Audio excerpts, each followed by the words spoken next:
Hi guys, this is Ms. Osborne coming to you with another WSQ video. Today we're going to be looking at the United States in World War I. As you watch the video, make sure that you answer the guided questions provided. It's okay if you have to pause or rewatch the video in order to answer the guided questions. When the video ends, go ahead and summarize the main points of the video in paragraph form, making sure that you use the specific vocabulary given to you on the WSQ sheet. These are going to appear as bolded and underlined words while you're watching. Finish by asking one question. This can be something you're still confused about, a general question, or a discussion question to bring to the class. The essential question that we're going to be working with in this video is how did World War I and its aftermath intensify ongoing debates about the nation's role in the world and how best to achieve national security and pursue American interests.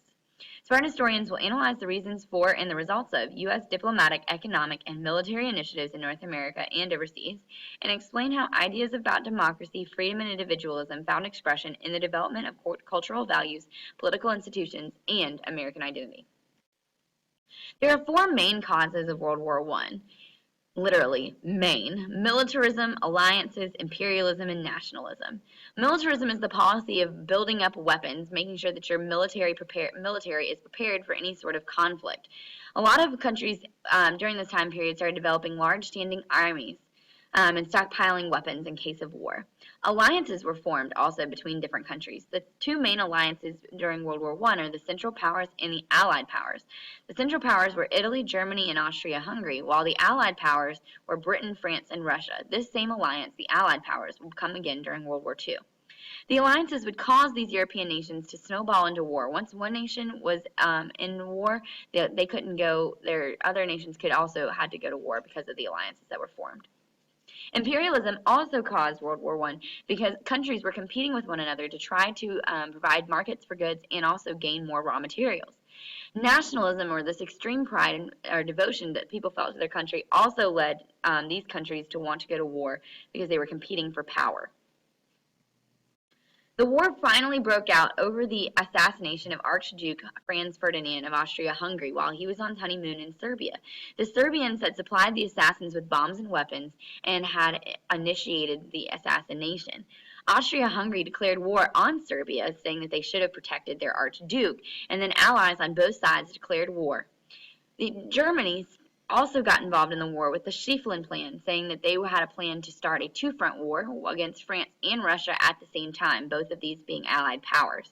They wanted to have a surprise invasion of France while passing through Belgium, while at the same time they would attack Russia. The Germans marched through Belgium to France, killing anyone who got in their way. However, after only a month of fighting German forces, they're only 25 miles outside of Paris.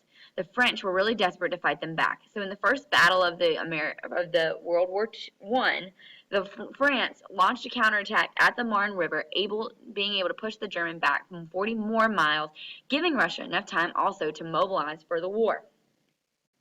As a way to protect themselves from oncoming machine gun fire, troops started building trenches. There were new types of warfare. There were these long holes where soldiers could move from place to place. They often called it trench jumping. Anytime a helmet or any sort of object would rise above the enemy trench line, they would be fired upon using machine gun fire. This often created a stalemate because no side could make any advances over one another without having massive casualties. Poisonous gas was also introduced as a new weapon by Germany during this time period, and it's really dangerous because they didn't know how much gas would be enough, and if the wind changed, then they would the gas would be blown back on them.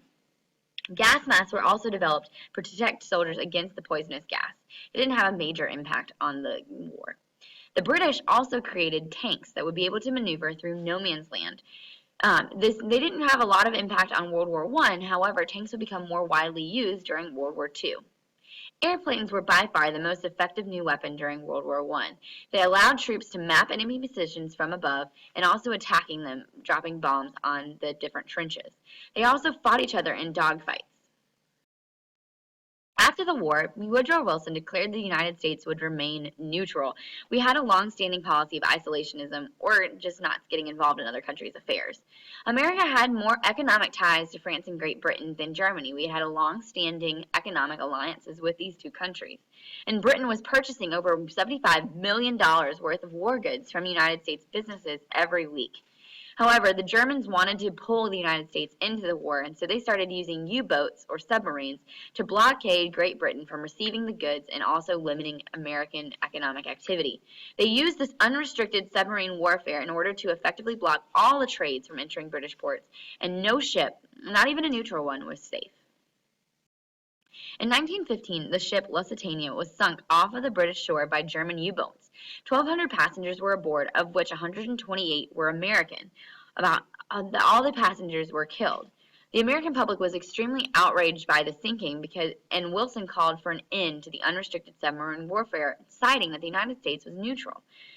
Germany agreed only to attack supply ships. However, less than a year later, the French passenger ship the Sussex was also attacked, that had American civilians on board.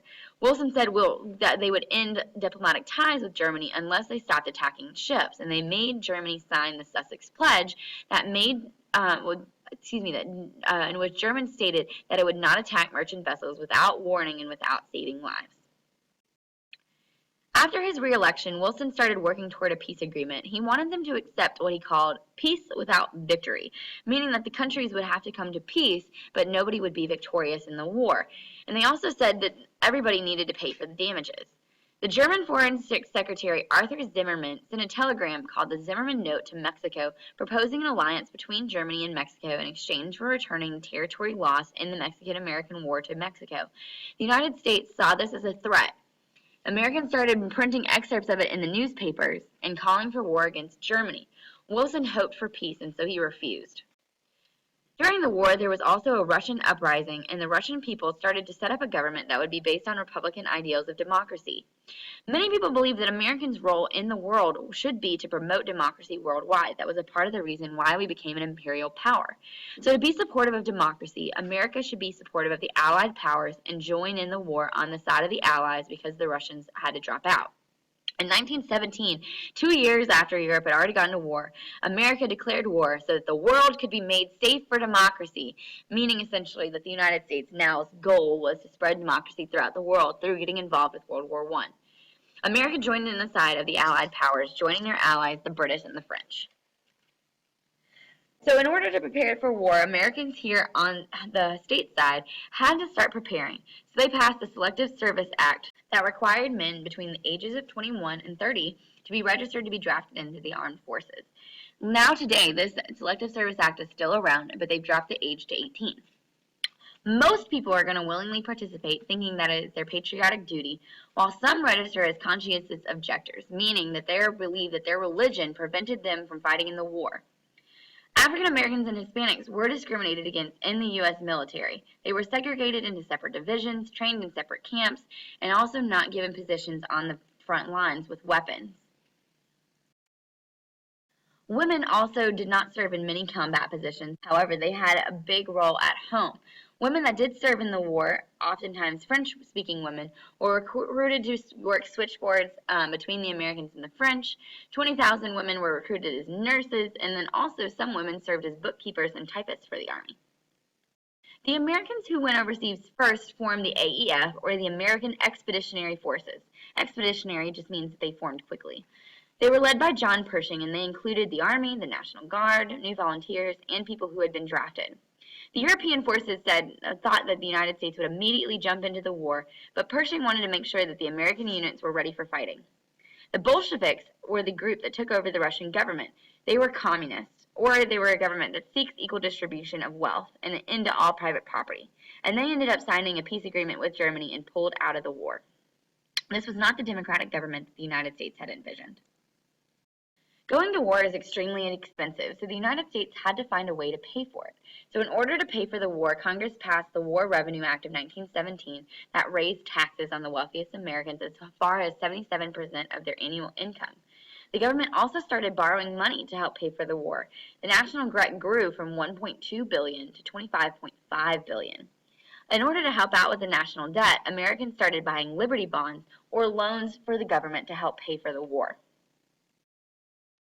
In order to make sure that the soldiers had the supplies that they needed for the war, the government started preparing the nation's industries for war. They created the War Industrial Board to regulate all the materials needed. This War Industrial Board would also help out with labor strikes that occurred if anybody was upset. No steel, copper, cement, rubber, or other basic materials could be used in any industry for American use without the permission of the War Industrial Board. Once the military's needs were met, then the remaining goods could be used by civilians on the state side. The government also started to regulate food because they wanted to make sure that the soldiers would have enough to eat. They passed two different acts that would help them, the Lever Food and Fuel Control Act. This set prices and established production controls for food and the fuels that were needed to run the military machines. It also created the Food Administration that was established to manage and increase food production through rationing. This was led by Herbert Hoover. His role in this would lead to his later presidential election. The Food Administration also limited the amount of alcohol because of the wheat that it had in it, which would eventually lead to prohibition. War increased the profits of the U.S. corporations because the U.S. government was buying all of their products. But wages also increased during this time period, but so did the price of living. Workers began to work long hours and increase the pace of production in order to keep up with demand. Union membership rose about 60% during World War I alone. The National War Labor Board was developed in order to judge disputes between the labor and management to prevent the strikes and protests because they wanted to make sure that the people kept working. Under this National War Labor Board, they established an 8-hour workday and also promoted equal pay for women. As men left for the war, women started moving into the jobs that they left behind. Approximately 1 million women would move into the workforce for take over the jobs that men left behind. A lot of women volunteered to raise money by selling war bonds. Some worked as teachers and nurses. After the men came back from the war, the women were pushed out of those jobs. A Committee on Public Information was also developed during this time period because they wanted to make sure that Americans were supportive of the war. So they created posters that were used as propaganda that were designed to influence people's opinions. They were designed to play on people's emotions by making them more patriotic or blame the Germans for the war, trying to get rid of their different influences. The three examples below are some of the most famous propaganda posters from World War I. Also during World War I, the government had to be concerned about what people were saying about the war effort. So Americans spoke out against the war. So Wilson tried to limit the public opposition through the Espionage Act and the Sedition Act. The Espionage Act was passed in 1917 and punished people for aiding the enemy or refusing military duty. This included any conscientious objectors that decided to hop over the border. The Sedition Act was also passed, and it made it illegal for Americans to utter, print, write, or publish any disloyal or abusive language that criticized the government, the flag, or the military. And essentially, anybody who was against the United States was against the war. Many believe that these acts violated the First Amendment because they thought that you should be able to speak out against the war if you don't believe in it. In the Supreme Court case, Schenck versus the United States, there was limits that were placed on freedom of speech during wartime because it was thought that those freedom of speech might endanger the safety of the nation or the safety of other civilians. Make sure that as you watch the video, you answer the guided questions provided. It's okay if you had to pause or if you need to rewatch the video now in order to answer the guided questions. When the video ends, summarize the main points of the video in paragraph form using the specific vocabulary given to you on the WSQ sheet. These showed up as bolded and underlined words during the video. Then finish by asking one question. This can be something that you're still confused about, a general question, or a discussion question for class. Thank you for joining me for this WSQ, and I'll see you in class.